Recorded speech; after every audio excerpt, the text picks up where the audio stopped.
Vote কেন্দ্রে CC camera থাকবে, পুলিশের কাছে সিসি ক্যামেরা থাকবে। কাজে কেউ যদি এসে দুর্বৃত্তায়ন করতে চায়, ভোট বাক্স দখল করতে চায়, কোনো উল্টাপাল্টা কাজ করতে চায়, সব সিসি ক্যামেরা ধরা পড়ে।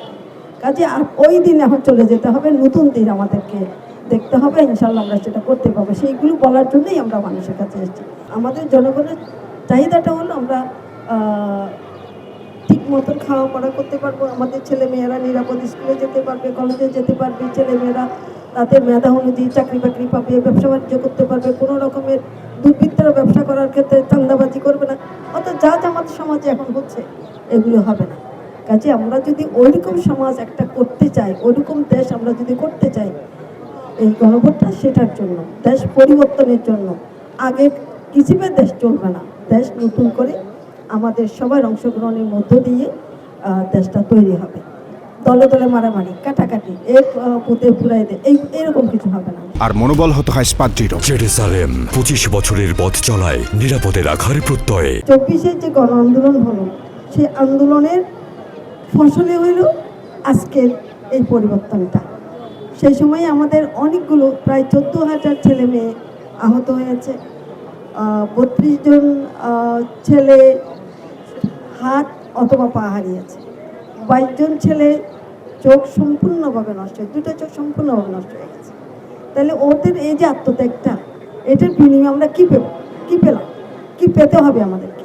মুক্তিযুদ্ধ যখন হলো তখন আমাদের আশা ছিল আমরা একটা সুন্দর বৈষম্যহীন সমাজ পাবো, আমাদের মানুষের বেশি ভেদাভেদ থাকবে না, আমরা নিরুপে একেবারে নিরাপদে বসবাস করতে পারবো, বৈষম্যহীনভাবে আমাদের ছেলে মেয়েদের স্কুলে কলেজে পড়াতে পারবো, চাকরির ক্ষেত্রে কোনো বৈষম্য হবে না। অনেক রকমের আকাঙ্ক্ষা নিয়ে বাংলাদেশটা তখন তৈরি হয়েছিল, কিন্তু সে আকাঙ্ক্ষার কি প্রতিফলন হয়েছে? সে আকাঙ্ক্ষার প্রতিফলন হয়নি।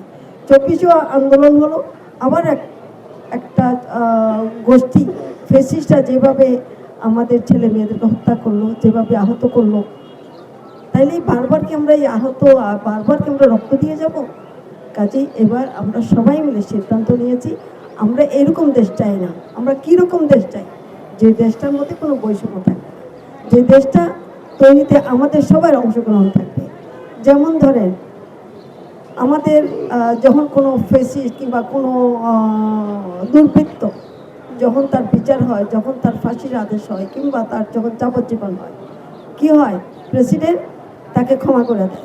কিন্তু যে দুর্বৃত্ত যাদের সাথে দুর্বৃত্তগিরি করেছে, যাদের কষ্ট দিয়েছে, যাদের সন্তানকে হত্যা করেছে, তার থেকে তো কোনো অনুমতি নেয় নাই। কাজেই এবার বলা হচ্ছে যদি প্রেসিডেন্টকে ক্ষমতা ওভাবে দেওয়া যাবে না, যিনি ক্ষমতা প্রেসিডেন্ট যে ক্ষমতার মধ্যে থেকে যার সন্তান গেল কিংবা যার ক্ষতি হইল, যে কষ্ট পেল, তার অনুমতি ছাড়া ক্ষমা করে দেওয়ার অধিকার পাবে না, ক্ষমতা পাবে না। তাহলে কি হইল? জনগণের অংশগ্রহণ। আমরা এরকম অংশগ্রহণমূলক দেশ চাই, অর্থাৎ জনগণ যেটা চাইবে সেটাই হবে। মেয়েদের যেখানে যাবেন দেখবে মেয়েদের অংশগ্রহণ খুব কম। কয়টা কলেজের প্রিন্সিপাল মহিলা হয়েছে?